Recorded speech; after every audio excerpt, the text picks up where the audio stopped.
இயேசு ரத்தம் ஜெயம். Praise the lord my dear brothers and sisters. இந்த நாள்லையும் ஆவியானவர் உணர்த்தின காரியம், எல்லா நேரத்திலும் ஜெபிக்கிறோமா? ஆவியானவர் உணர்த்தின வசனம் நெகேமியாவின் புஸ்தகம் அதிகாரம் 2 வசனம் 4. அப்பொழுது ராஜா என்னை பார்த்து, நீ கேட்கிற காரியம் என்ன என்றார்.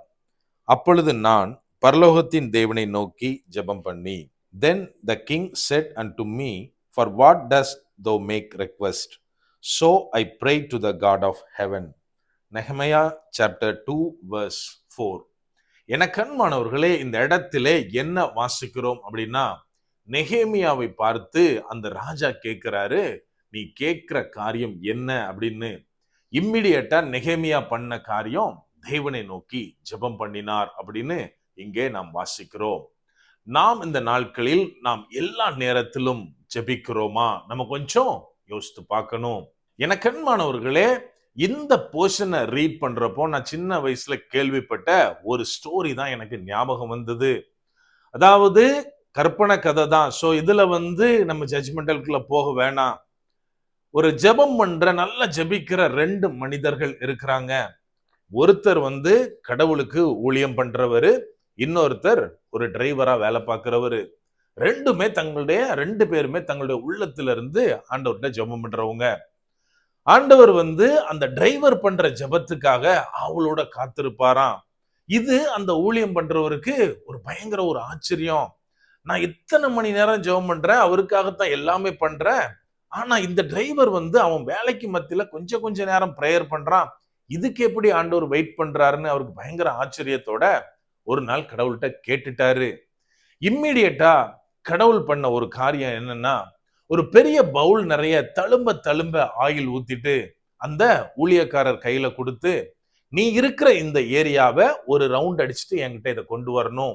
ஒரே ஒரு கண்டிஷன் தான், இதுல இருந்து ஒரு டிராப் கூட ஆயில் சிந்தக்கூடாது அப்படின்னு சொல்லி அவர் கையில கொடுத்திருக்காரு. இவரும் கேர்ஃபுல்லா வாக் பண்ணி ஒரு 2 ஹவர்ஸ் கழிச்சு ஆண்டவர்கிட்ட திரும்ப வர்றாரு. கையில கொடுத்துட்டு, ஆண்டவரே இதுல இருந்து ஒரு டிராப் கூட நான் சிந்தல, அவ்வளவு கேர்ஃபுல்லா சக்சஸ்ஃபுல்லா கம்ப்ளீட் பண்ணிட்டேன் அப்படின்னு. அடுத்த வார்த்தை கடவுள்கிட்ட இருந்து வருது, நீ இந்த 2 மணி நேரம் எடுத்துக்கிட்ட சுத்துறதுக்கு இதுல எத்தனை தடவை என்னைய நினைச்ச அப்படின்னு, என்கிட்ட பிரேயர் பண்ண அப்படின்னு கடவுள்கிட்ட இருந்து கேள்வி வருது. அவர் இம்மிடியட்டா சொன்ன பதில், நான் வேலையில கவனமா இருந்தேன், நீங்க சொன்ன மாதிரி ஒரு டிராப் கூட சிந்திராம கேர்ஃபுல்லா போயிட்டு இருந்தேன். சோ அந்த இடத்துல எனக்கு உங்களை நினைக்கிறதுக்கே எந்த டைமும் இல்லை அப்படின்னாராம். இம்மிடியட்டா அதுக்கு கடவுள் சொன்ன பதில், பத்தியா, ஒரு வேலைன்னு வந்தா நம்ம அதுலதான் போக்கஸ் பண்றோம், ஆனால் தன்னுடைய உயிருக்கு ஆபத்தா இருக்கிற அந்த டிரைவர் வேலையிலையும் கூட அவன் எப்பெல்லாம் பாசிபிள் இருக்கோ, எப்பெல்லாம் அவனுக்கு சமயம் வாக்கிதோ அப்பெல்லாம் என்னை நினைக்கிறான், அதனால தான் அவனோட ஜெபத்துக்கு நான் காத்திருக்கிறேன் அப்படின்னு. எனக்கு அன்பானவர்களே, இதை போலத்தான் இங்க நம்ம வாசிக்கிற போர்ஷன்ல நெகேமியாவை குறித்து எழுதப்பட்டுள்ளது. இந்த நெகேமியா ராஜாவுடைய பானபத்திரக்காரனா இருக்கிறான். அதாவது அவருக்கு திராட்சை ரசத்தை அந்த கிண்ணத்துல வச்சு கொடுக்கிற வேலையை பார்த்துட்டு இருக்கிறாரு. இப்போ எருசலேமிலிருந்து வந்த ஜனங்கள்கிட்ட அவரு எருசலேமை குறித்து கேள்விப்படுகிறார். அங்க என்ன நடந்திருக்கு அப்படின்னா, நகரம் பாழாய் கிடக்கிறதையும் அலங்கம் இடிக்கப்பட்டு கிடக்கிறதையும் அவர் கேள்விப்பட்ட போது மனசுக்குள்ள பயங்கரமான ஒரு பாரம் வந்துட்டு, இப்போ ராஜாவுக்கு கொடுக்க வேண்டிய அந்த பாத்திரத்தை தூக்கி கொடுக்கிறப்பதான் ராஜா அவருடைய ஃபேஸ கவனிக்கிறாரு. ஃபேஸ் ரொம்ப வாடி போயிருக்கு. ஏன் உன் முகம் வாடி போயிருக்கு? ஏதாவது உடம்பு சரியில்லையா? மனசுல ஏதாவது கஷ்டமான்னு கேட்கிறப்பதான் தன்னுடைய நகரத்தினுடைய நிலைமையை குறித்து நெகேமியா ராஜாவுக்கு தெரிவிக்கிறார். இப்ப ராஜாட்ட இருந்து ஒரு வார்த்தை வருகிறது, நீ என்ன காரியம் கேட்கிற, நீ கேட்கிற காரியம் என்ன, எனக்கு சொல்லு அப்படின்னு சொல்லும் போதுதான் அந்த இடத்துலதான் நம்ம வாசிக்கிறோம், நெகேமியா தேவனை நோக்கி ஜெபம் பண்ணினார் அப்படின்னு. நம்ம கொஞ்சம் அந்த சிச்சுவேஷனை பார்க்கணும். ஒரு 2 பேருக்குள்ள கான்வர்சேஷன் போயிட்டு இருக்கு. ஒருத்தர் ராஜா, அவர்கிட்ட இருந்து ஒரு கேள்வி வந்தா அடுத்த செகண்ட் இவர்கிட்ட இருந்து ஆன்சர் போயே ஆகணும். ஆனால் அந்த இன்பிட்வீன் கேப்ல தனக்கு என்ன வேணும், எதற்காக நான் விண்ணப்பம் பண்றேன், அந்த கேப்புக்குள்ளதான் தேவனை நோக்கி அவர் ஜெபம் பண்ணினார். நம்ம நினைக்கிற மாதிரி ஏதோ முழங்கால்ல நின்னோ உபவாசம் இருந்தோ மணிக்கணக்குல துதிச்சோ இந்த ஜெபம் கிடையாது. மாறாக தான் சொல்ல போகிற பதிலுக்கு முன்னாடி ஆண்டவரேன்னு ஒரு தடவை தான் அவர் மனசுல நினைச்சிருக்க முடியும். இந்த ஜெபத்தை தான் தேவன் அங்கீகரித்தார். ராஜாவுடைய கண்கள்ல தயவு கிடைக்க தேவன் பண்ணினார். என கண்மானவர்களே, இன்னைக்கு கால்ல சக்கரத்தை கட்டிட்டு நம்ம எல்லாருமே ஓடிட்டு இருக்கோம். ஃபாஸ்டான இந்த உலகத்துல நிக்க கூட நேரம் இல்லாம நம்ம அநேகர் போய் கொண்டிருக்கிறோம். இன்னைக்கு அநேகர்கிட்ட பிரதர், சிஸ்டர், இன்னைக்கு ஜெபம் பண்ணீங்களா, தேவனோட காலையில இருந்து எவ்வளவு நேரம் ஸ்பெண்ட் பண்ணீங்கன்னு நம்ம கேட்டா அநேகர்கிட்ட இருந்து வர்ற பதில் என்ன தெரியுமா?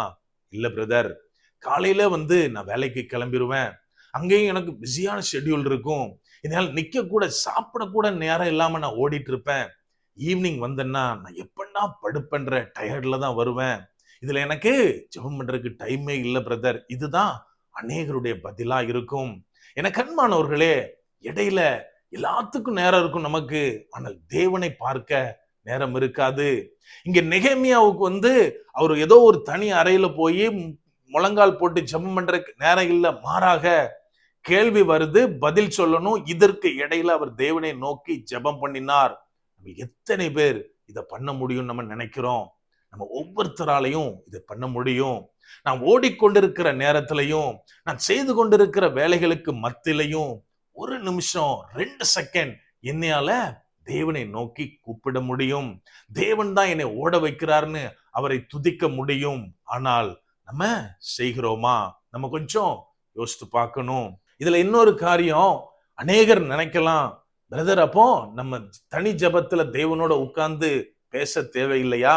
நம்ம பார்த்துட்டு இருக்க வேலைக்கு மத்தியில தேவனை ஜஸ்ட் கூப்பிட்டா போதுமா அப்படின்னு நினைக்கலாம். ஒரே ஒரு காரியத்தை மறந்து போய்விடக் கூடாது. நம்ம வாசித்த அந்த போர்ஷன் அவர் வேலையில இருந்த நேரத்தை தான் நம்ம வாசித்தோம். அவர் வேலை முடிச்சு அவர் வீட்டுல போய் எவ்வளவு நேரம் தேவனோடு உறவிலே இருந்தார், எவ்வளவு நேரம் தன்னை தாழ்த்தி ஜெபத்திலே ஒப்பு கொடுத்தார், இது அங்கே குறிப்பிடப்படவில்லை. சோ எனக்கு அன்பானவர்களே, நம்ம மறந்து போய்விடக் கூடாது. நம் தேவனோடு ஒவ்வொரு நாளும் நேரத்தை செலவு பண்ணணும். இன்பிட்வீன் நம்ம பார்க்கிற இந்த உலகத்துவமான வேலைகள்ல தான் நம்ம ஓடிக்கொண்டிருக்கிற இந்த காலகட்டத்தை குறித்து தான் நான் இப்ப இவ்வளவு நேரம் பேசிட்டு இருந்தது. சோ நம்ம செய்ய வேண்டிய காரியம், எப்படி நெகேமியா தன் வேலைகளின் மத்தியிலும் தேவனை மறந்து போகவில்லையோ, தேவனை நினைத்து கொண்டே இருந்தாரோ, அவரை கொண்டுதான் இடிக்கப்பட்ட அலங்கம் கட்டப்பட்டது. அதை போல நாமும் நம்முடைய எல்லா வேலைகளுக்கு மத்தியிலும் தேவனை தேடும் போது, அவரது நாமத்தை உயர்த்தும் போது, நம்மை கொண்டு அநேகருடைய வாழ்க்கையை தேவன் கட்டுவார். அப்படியே கண்களை மூடுவோமா? அன்பான ஆண்டவரே, இந்த நேரத்திலே அப்பா உம்மை நோக்கி பார்க்கிறோம். ஆவியானவர், நீர் எங்களோட இருக்கிறீர், அதற்காய் நன்றி செலுத்துகிறோம். அப்பா, நீர் எங்களை ஒவ்வொருத்தரையும் ஒவ்வொரு விதமாய் அழைத்து ஆசீர்வதிக்கிறீர் தகப்பனே. அப்பா, இன்னைக்கு நாங்க எவ்வளவுதான் பிஸியான ஷெட்யூல்ல ஓடிட்டு இருந்தாலும் சரி தகப்பனே, ஒவ்வொருத்தரும் ஒவ்வொரு நேரத்திலையும் உம்மை நோக்கி பார்க்க ஆவியானவரே நீர் எங்களுக்கு கற்றுத்தாங்க. அப்பா, நாங்க எல்லா காரியத்தையும் கரெக்டா பண்றோம், ஆனால் உமக்கான நேரத்தை அநேக நேரத்துல நாங்க தர தவறிடுறோம் தகப்பனே. இந்த மாதிரியான காரியங்கள் எங்க வாழ்க்கையில இருக்கக்கூடாது. ஆவியானவரே, நீர் எங்களுக்கு உதவி செய்யுங்க. எங்களுடைய எல்லா சமயத்திலையும் எல்லா வேலையிலையும் உம்மை நோக்கி நாங்க பார்க்க நீங்க எங்களுக்கு கிருபை தாங்க. முற்றிலுமா எங்களை தாழ்த்தி ஒப்பு கொடுக்கிறோம். பலப்படுத்தி ஆசீர்வதிங்க. மீட்பர் இயேசுவின் மூலம் ஜெபிக்கிறோம். ஜெபம் கேளும் எங்கள் நல்ல பிதாவே. ஆமென். God bless.